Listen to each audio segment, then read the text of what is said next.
guys, it's Jana, and I'm here with my friend Ivana, and we are going to do a little baking today. We got this wonderful 3-part stand from Decor Steals, and it moves around and rotates, so we thought, let's make 3 fun desserts. Yeah! All right, so we're going to pick a couple different things so that we can hit all of the different tastes, and with a little bit of a fall flair, since we're all ready for that sweater weather. Awesome, well let's get to it. So the first thing we are going to do, let's cut our apples first. And you're gonna take this guy. I mean, maybe you have a fancy one, but we're using a piping tip because you don't always have all the things you need to make every recipe out there, right? So we are getting smart and we're gonna use what we have. So we've got this awesome piping tip, and we're just gonna punch out, right, the center. Yeah. I guess we're cheating. We're using the Pepperidge Farm puff pastry shells so that we don't have to bake that part. They do come frozen in your grocer's freezer section. So when you go to make this, you can just pop it in the microwave really quick to get them more pliable, maybe like, I don't know, 10 seconds.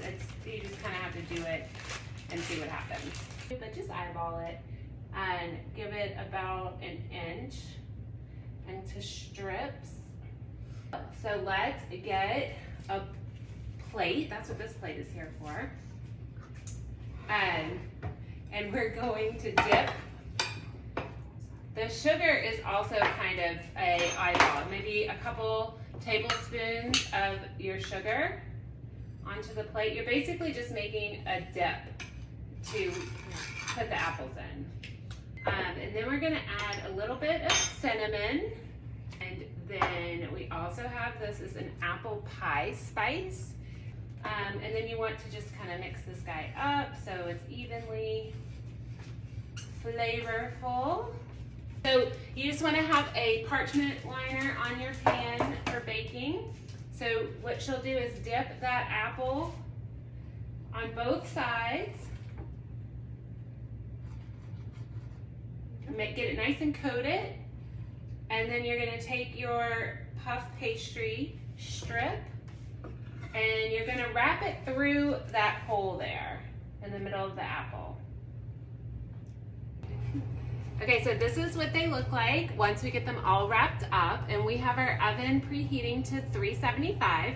And the last step before we pop them into the oven is we're gonna put a little bit of butter on them. Do we also need to like sprinkle some cinnamon and sugar on them? Yeah, we normally put like the apple and the cinnamon. Okay, we can just do that.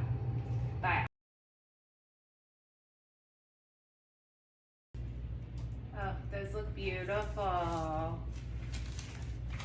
The next thing we're gonna add is the sourdough.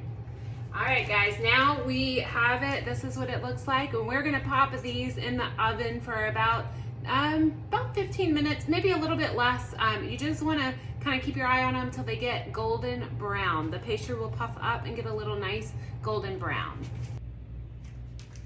All right, guys, here it is out of the oven. We're gonna add a little bit of powdered sugar, and then it'll be ready to display on our cake stand. So good. We already got our cake out and of the pan. Delicious. I didn't do that on camera because, you know, there was a risk. But we're gonna add these guys, and we're just gonna kind of arrange them on here.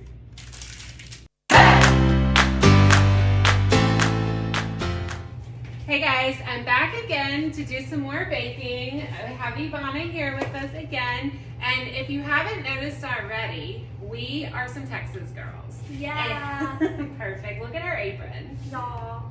Y'all or y'all? Y'all. Y'all. Y'all. And I have my little Texas shirt on too. And so we thought it would be fitting to create a Texas classic, which is a chocolate sheet cake. So for the first part of the recipe, you do need to bring some ingredients to a boil. So we'll get that started while we work on the others.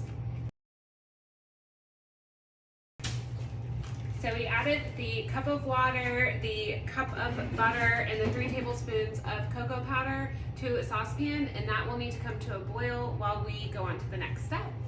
So we have 2 bowls, and we're going to do our dry ingredients in one bowl and our wet ingredients in the other. So do you want to do dry or wet? And then I'm going to let you mix this into there. That smells Oh, it smells amazing.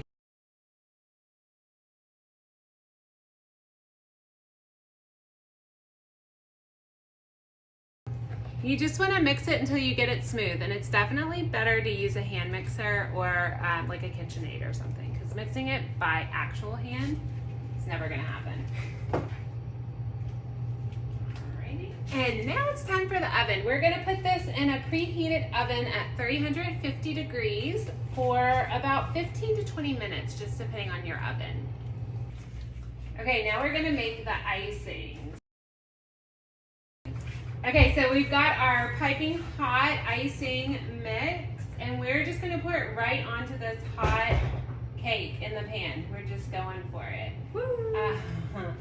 Oh gosh, too much going for it there. That's delicious. That looks delicious. And then we're going to have to let this kind of cool set, and then we're going to do our best to decorate it. get it out of this pan and put it on that cake riser.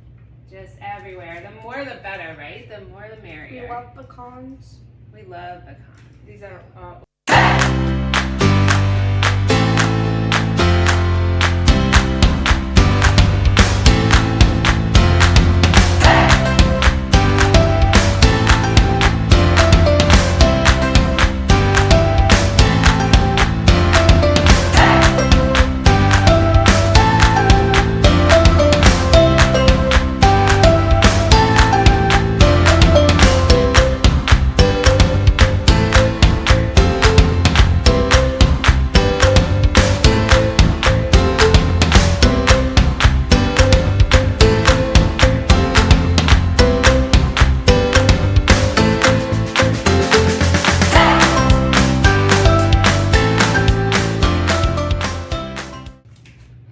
are beautiful sourdough bread.